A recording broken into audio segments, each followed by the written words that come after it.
and you get to teach all the physics you ever wanted to teach. So I'm going to kind of try to talk about that along the way.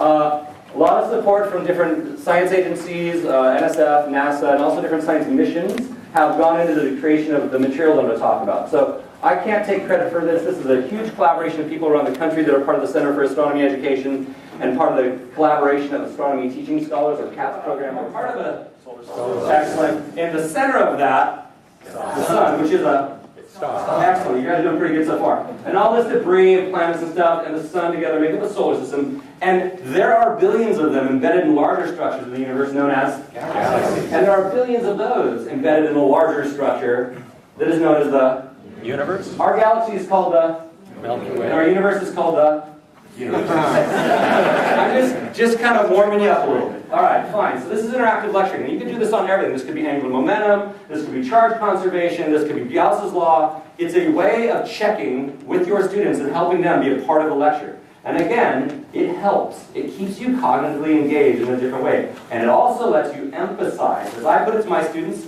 if I pause, it's on the test. So when they listen to the podcast later, they go, I know it's on the test. It's another way of helping bridge the gap to what they care strongly. First talk, and I think he had you vote with clickers a little bit yesterday. So I can't quiz you as I normally would, so I'm going to just give you some answers. 2 rules to voting, whether it's clickers or not. 2 rules to voting. Anonymous and simultaneous. Those 2 things are absolutely, if you're taking notes about how to teach, that's something to take a note on. Anonymous and simultaneous. So you count to 3 and ask everybody to vote at the same time. And when you vote, you just fold this to whichever letter is the letter you're supposed to choose. Now, as I'm doing this in here, if you're ever stuck and you're like, I have no idea what the hell the answer to that is. This is I have no idea what the hell that is. Try to do that with your clicker.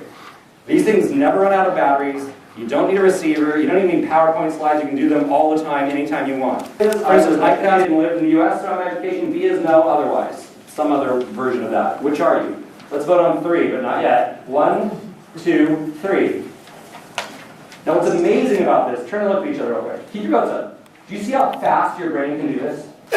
It takes no time to scan this and know roughly the percentages of each thing. And it's not too far off 50-50, but a little bit towards educated outside the U.S. Which is towards narrow or wide? Narrow. Look at the symbols. These are all kinds of colleges. Does one type of college seem to have a benefit over all the types of colleges, or does it seem like any type of college can get into the medium range? Okay, you got 10 seconds. Talk to your neighbor. Figure out the answer to this. Talk to your neighbor. 9, 8, 7.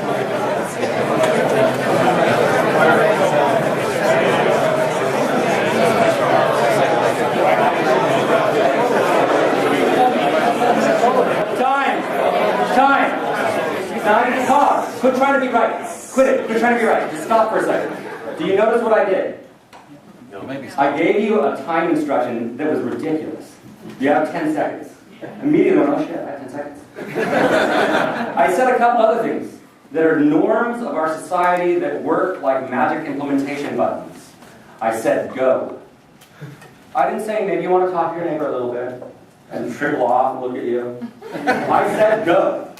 Our society knows what that means. So do the others around the world. There's something else that made the volume in here go up dramatically in the first 3 seconds. Did you notice what I did? I counted backwards. Yeah. It freaked you out. Like, shoot, it's really happening. You got after it. I also gave you something that you could talk about to begin everything. An elicitation. And now I'm going to slip back and do it as if this was the classroom. All right, pause. This is a... Go ahead, just say the word out loud for all of you that know. It's all good. This is a solar system that includes how many stars? 1 in our case. Okay, a bunch of planets, asteroids, dust gas. Cool. This is a galaxy. How many of these roughly are in there? Billions. At least 1. Good job. Good range. Okay, great. We're doing good. So this is a picture of our moon, and that's the planet. And this is going around that. Sound good? It's a 2-body problem. The force that governs this behavior? Gravity. Gravity. Doing great. Okay. I want to talk about this motion a little bit and some tools. I can scroll and change the point of view. I can change the parameters of this in any way I want. Change the eccentricity to 0. I can change the size of the planets or the stars. And all of these different parameters are available. I want to act out the problem of an extrasolar planet. And since there's nothing up there for you to look at, you'll look at us. That's great. I'm going to be the star, and she's going to be the planet. And I'm just going to start moving up. Already, some things are apparent. Some rules to this physical system. Who's on the bigger orbit? Planet or star? Now notice the first pause. Notice the first time I asked you, nobody gave an answer. Because you weren't sure what words to use. So I immediately gave you a 50-50. Planet or star. And immediately you're like, oh, planet, okay, cool. As an instructor, your ability to figure out how to navigate the language as you try to teach people things is part of your expertise that you need to develop. So I'm just going to keep going here. Who's on the larger orbit?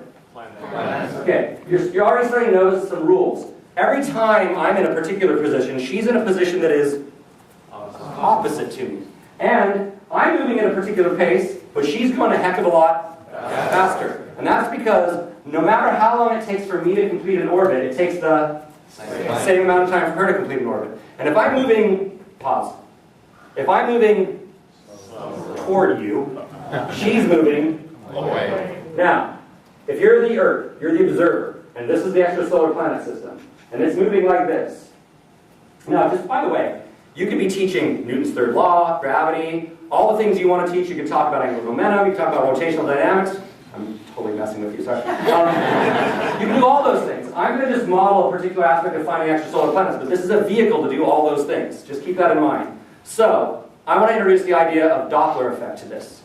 What are you going to observe if you're unbelievable distance away, light years away? Are you going to see the planet?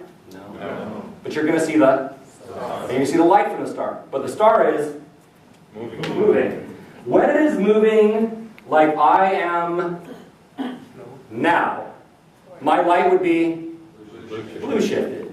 The wavelength you see would be shorter than its rest wavelength. Okay? And right about now, my light would be so you observe the light of the star, and you can determine its direction of motion and speed, and from that infer that there is a pulling on it. That's how we find extrasolar planets in the universe, until a few years ago. All the ones on that list were found using this technique. I would like to ask a couple questions then. If her mass increases, now it's time to make a prediction. If her mass were bigger and mine was the same and didn't change, what would happen to this physical system? And actually, I only want to know one piece. What would happen to the thing you would detect, the Doppler shift in the light of the star? You got 10 seconds to talk to your neighbor. I'll say the scenario again. If this situation was changed magically and her mass was made dramatically bigger and mine stayed the same, on Earth with your telescope, what would you observe? You got 10 seconds. Go. 9. Would somebody like to offer an answer? And don't be shy. There's only 100 of you here. The Doppler shift is going to get larger. The Doppler shift is going to get larger. And the period is going to be larger. The period is going to be larger. Interesting. Will I observe that with my light?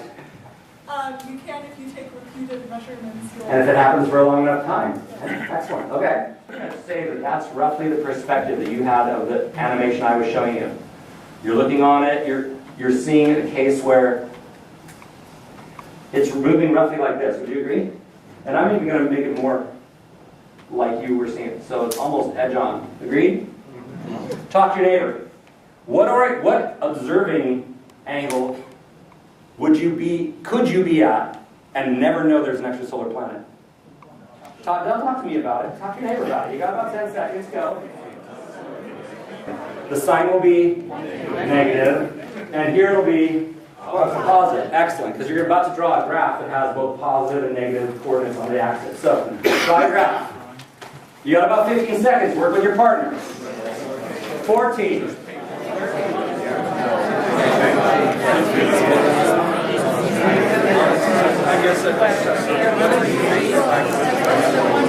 Time.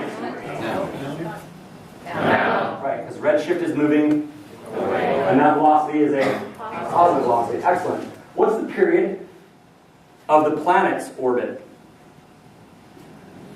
4. Yeah. Is it different than the star's orbit? Which one's going to have the greater Doppler shift? On 3. 1, 2, 3.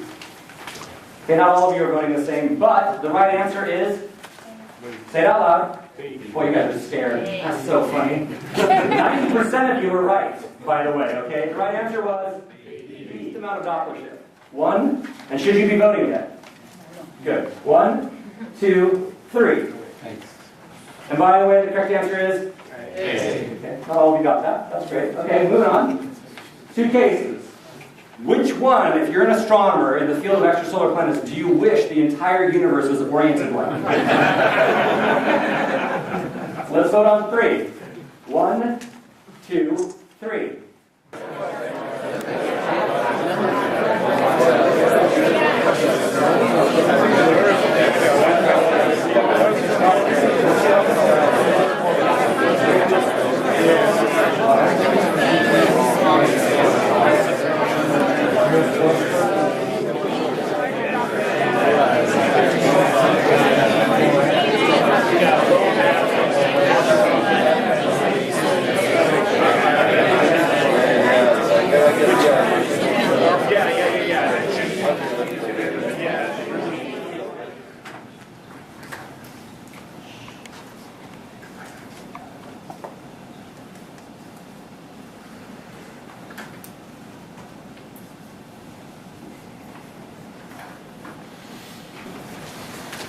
One, 2, 3. That's a rainbow. You got 10 seconds. Turn to your neighbor. Oh, wait, pause. Don't do it yet. Listen to the words that I'm going to use here because they're very, very useful. This is another teaching tool. This is a nugget, man. Don't use clickers, think, pair, share, peer instruction techniques, and have instructions for your students that goes like this. You know, I'd like you to talk to them about how your thinking went. Nope. I'd like you to, maybe discuss the different ideas that came up as you were thinking. Nope. The thing you're hoping they do is engage in critical thought. Stop. Are you peeing your pants to one of the right answer yet?